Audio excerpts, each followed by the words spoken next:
ಯುಗಾದಿ ಹಬ್ಬ ಮತ್ತು ರಂಜಾನ್ ಹಬ್ಬದ ನಾಡಿನ ಸಮಸ್ತ ಜನರಿಗೆ ಶುಭಾಶಯಗಳು ಕೋರ್ತಾ, ಯುಗಾದಿ ಮತ್ತು ರಂಜಾನ್ ಏಕಕಾಲಕ್ಕೆ ಬಂದಿರತಕ್ಕಂಥ ಹಬ್ಬ ಅಂದರೆ ಇವತ್ತು ನಾಡಿನಾದ್ಯಂತ ಖುಷಿಯೋ ಖುಷಿ. ಅಂಥ ಖುಷಿಯಲ್ಲಿ ಹಬ್ಬ ನಾವು ಕೂಡ ಆಚರಣೆ ಮಾಡಿದ್ದೇವೆ.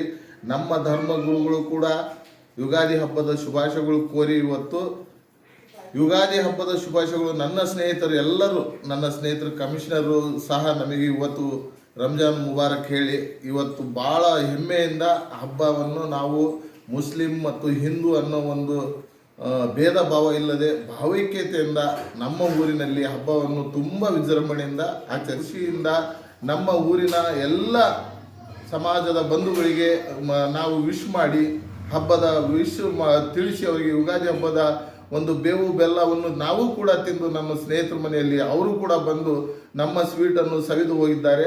ಇದು ನಮಗೆ ಭಾಳ ಹೆಮ್ಮೆ ಅನಿಸ್ತೈತಿ. ಇದೇ ಥರ ನಮ್ಮ ನಾಡಿನಾದ್ಯಂತ ನಮ್ಮ ನಾಡಿನ ಜನ ಎಲ್ಲ ಸುಖಿಯಾಗಿ ಸುಖದಿಂದ ಶಾಂತಿಯಿಂದ ನೆಮ್ಮದಿಯಿಂದ ಬಾಳೆ ಅಂತ ನಾವು ಹಾರೈಸ್ತಾ, ರಂಜಾನ್ ಹಬ್ಬ ಸಡಗರ ಸಂಭ್ರಮದಿಂದ ನಾವು ಮಕ್ಕಳು ಮತ್ತು ಹಿರಿಯರು ಭೇದ ಭಾವ ಇಲ್ಲದೆ ಕೀಲು ಮೇಳು ಹಾಗೆ ಶ್ರೀಮಂತರು ಬಡವರು ಅನ್ನೋ ಭೇದ ಭಾವ ಇಲ್ಲದೆ ಎಲ್ಲರೂ ಸಮನಾಗಿ ಆಚರಿಸುವಂಥ ನಮ್ಮ ಇಸ್ಲಾಂ ಧರ್ಮದ ಹಬ್ಬ ಅಂದರೆ ರಂಜಾನ್ ಹಬ್ಬ.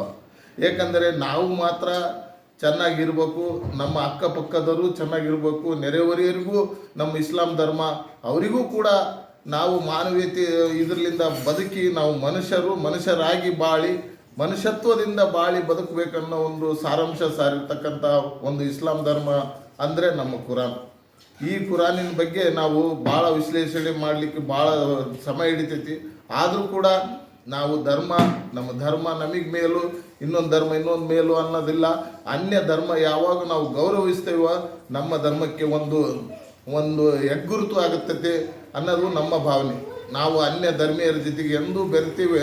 ಆ ಬೆರೆತು ಬಾಳುವುದರಿಂದ ಅದೇ ಸಾಮರಸ್ಯದಿಂದ ಹಿಂದೂ ಮುಸ್ಲಿಂ ಭಾವೈಕ್ಯತೆಯಾಗಿ ನಮ್ಮ ಅರಸೀಕೆರೆ ಗ್ರಾಮದಲ್ಲಿ ನಾವೆಲ್ಲ ಅಣ್ಣ ತಮ್ಮ ಆಗಿ ಇಲ್ಲಿ ಬಾಳ್ವೆ ನಡೆಸ್ಕೊಂಡು ಬಂದಿದ್ದೇವೆ.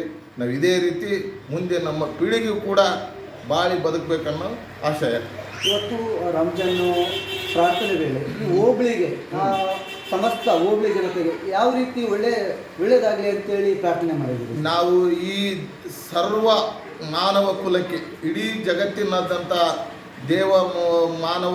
ಮಾನವರು ನಿರ್ಮಿತರಾಗಿರ್ತಕ್ಕಂಥ ಇಡೀ ಪ್ರಪಂಚಕ್ಕೆ ನಾವು ಒಳ್ಳೆಯದಾಗಬೇಕು, ಸರ್ವ ಜನ ಸುಖಿನೋಭವ ಅನ್ನೋ ರೀತಿಯಲ್ಲಿ ಎಲ್ಲರೂ ಭೂಮಿ ಮೇಲೆ ನಾವು ಬಂದಿದ್ದೇವೆ.